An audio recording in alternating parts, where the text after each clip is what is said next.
Leading Brexiteer John Redwood has said it is high time the UK breaks free and does better after the expiration of the transition period, warning the economy has been crippled by the EU single market. The Tory MP for Wokingham took to Twitter to hit out at Brussels as post-Brexit trade talks heated up. Mr. Redwood touched on one of the most contentious issues in negotiations when he blamed the bloc for taking our fish. Mr. Redwood said, "The EU single market has damaged our economy, crippling us with a huge trade deficit whilst we have a surplus with the rest of the world.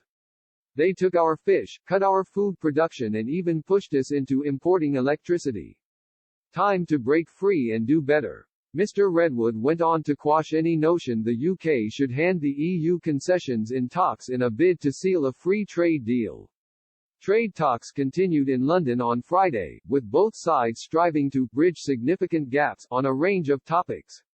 Fishing rights remain one of the main sticking points in discussions between Lord Frost and Michel Barnier.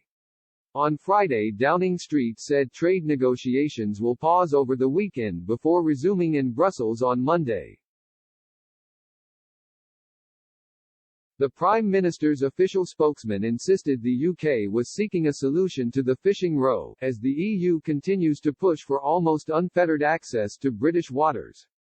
The spokesman said, "The talks are continuing in London today. There will be a pause over the weekend and then we are expecting the talks to resume in Brussels on Monday. In terms of where we are, as I've said consistently this week, the negotiating teams are working very hard to try to bridge the significant gaps between us.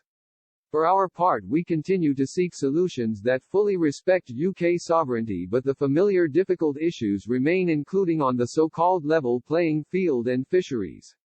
Mr. Redwood warned against caving to EU demands, saying it was not what the UK's 17.4 million who voted Leave in 2016 signed up for. He said, "Brexit voters did not vote for a deal on EU terms.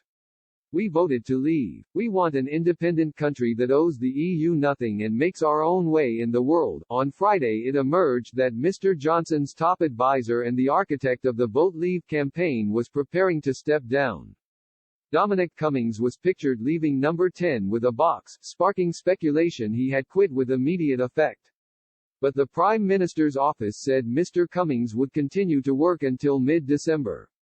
Downing Street has vehemently denied his exit would soften the UK's negotiating stance in post-Brexit trade negotiations with Brussels. A spokesman for Mr. Johnson said, "Absolutely not.